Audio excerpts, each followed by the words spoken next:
We are now joined by the winner of tonight's race, Christopher Bell. If you have a question for Christopher, raise your hand. We'll get a wireless mic to you. We'll go right into questions. We're going to start up front here with John.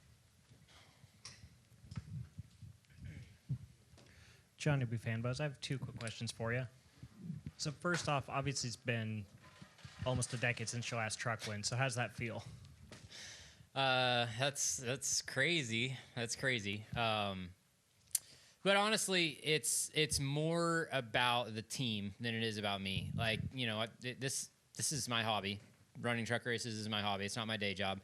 But the truck guys, or the mechanics, the crew chiefs, all the people that work over there at HFR, this is their day job. So just seeing how much it means to them, that's what makes it worthwhile. That's what makes me love to go out here and do this and run these races for this team.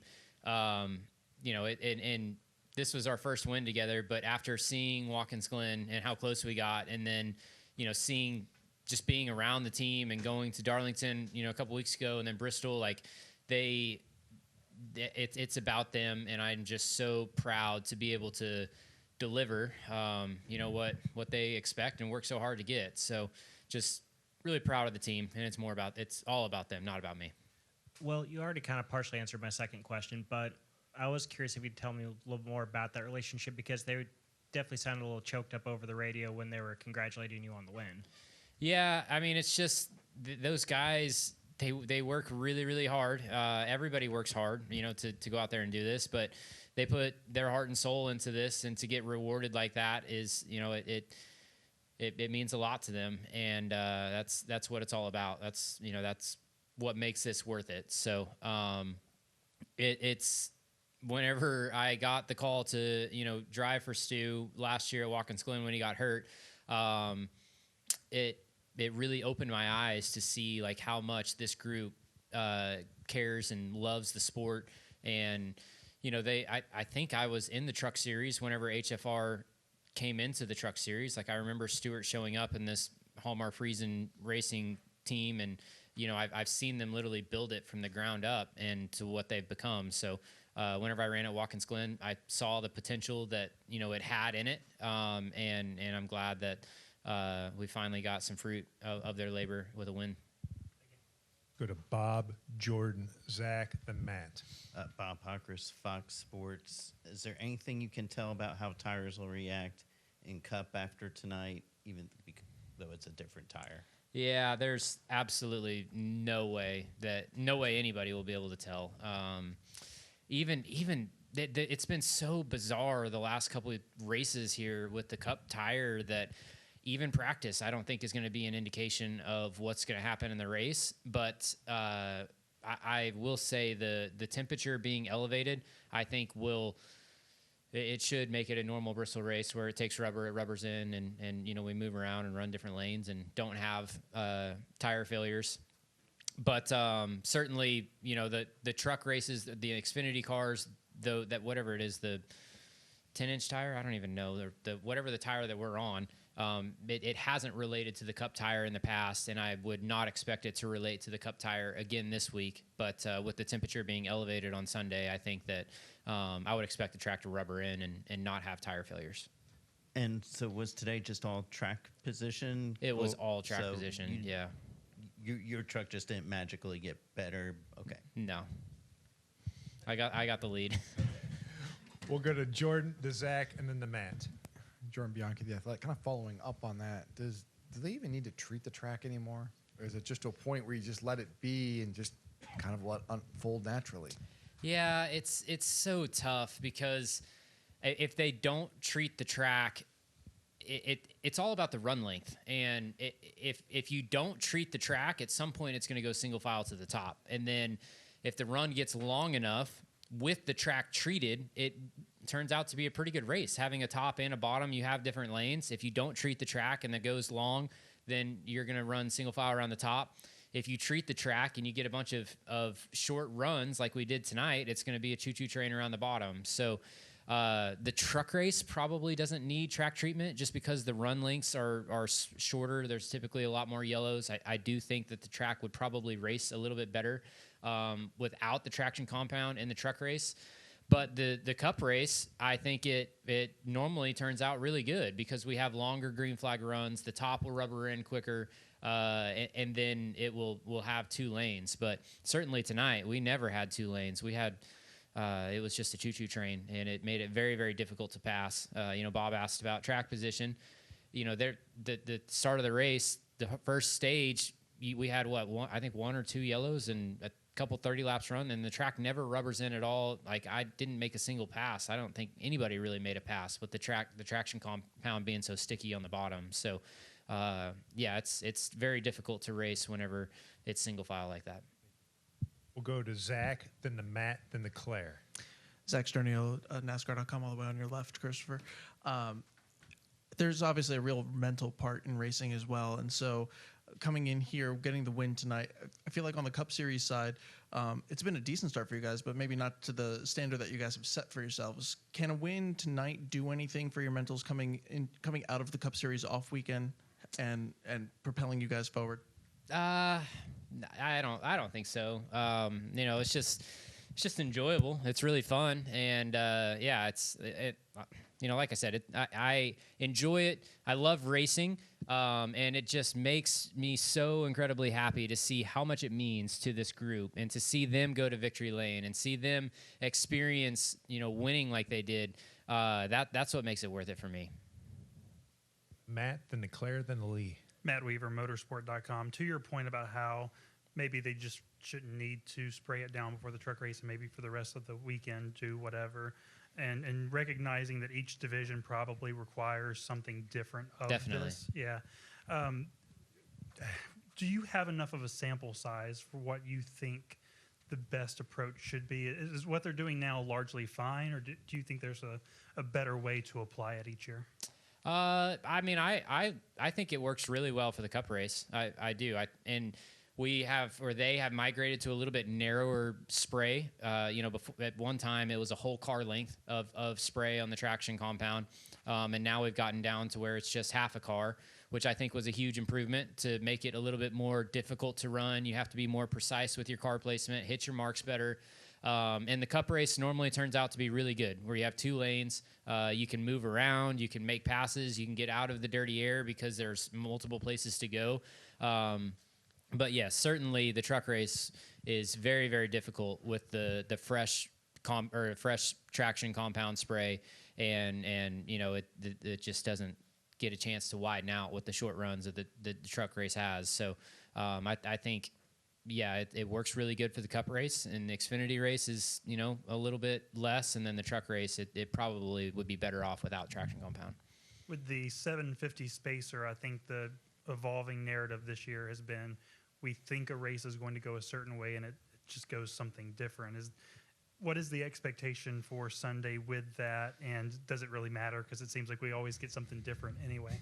Yeah, I think if we had a tire degradation race, it would be substantially different, and it would make the cars, or it would be a lot harder to manage the tires. With the, like I said earlier, with the elevated temperature, I'm not expecting a tire degradation race. So I don't know. It seems like the 750 horsepower, or the high horsepower, has had a bigger effect on more stop and go style tracks.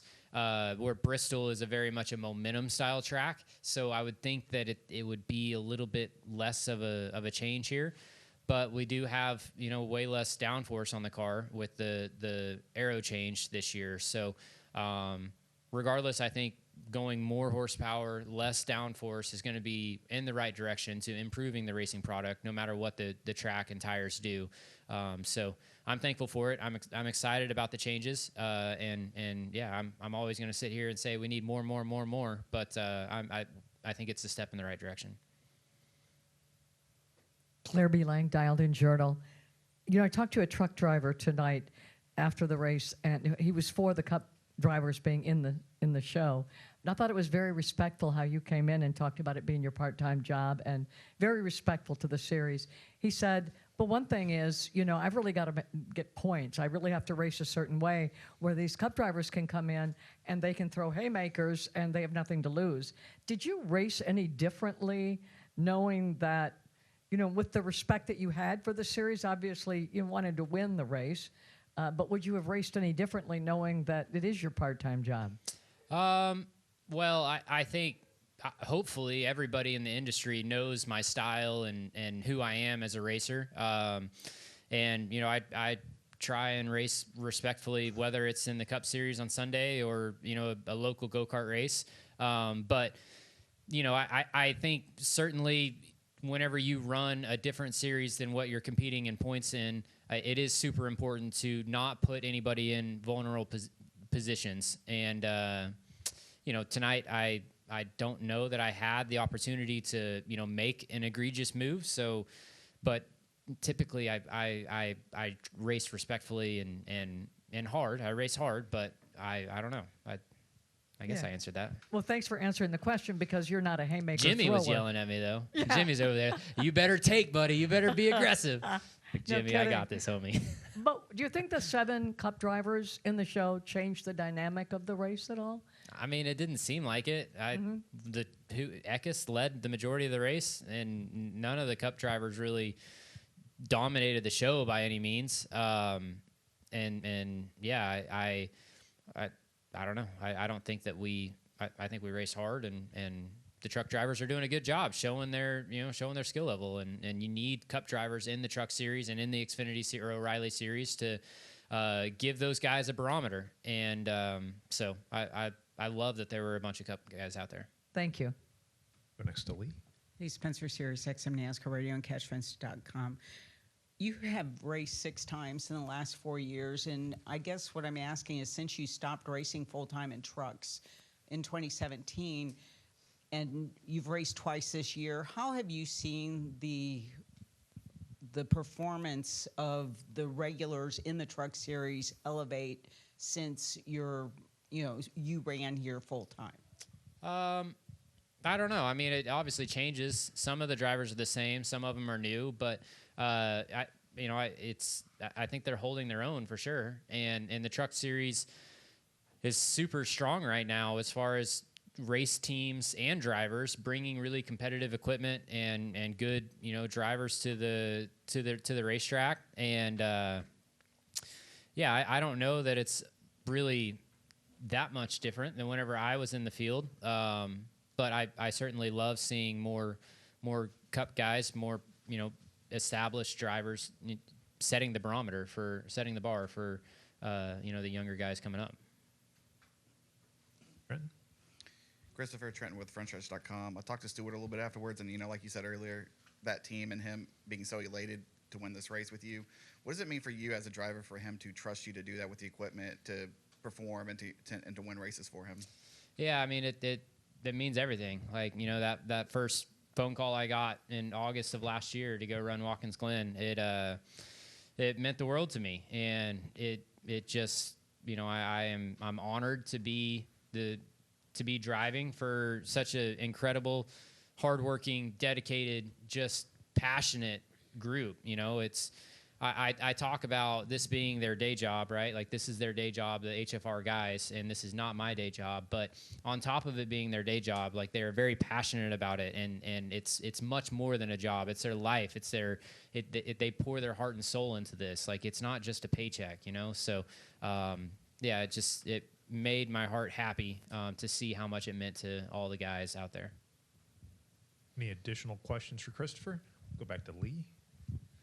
I'm just wondering, how did the off week set with you? I mean, you feel like I was bored. Seriously? I was sitting on the couch watching the 62 truck last week, say, "Come on, Michael Christopher, give me a good qualifying metric." So, the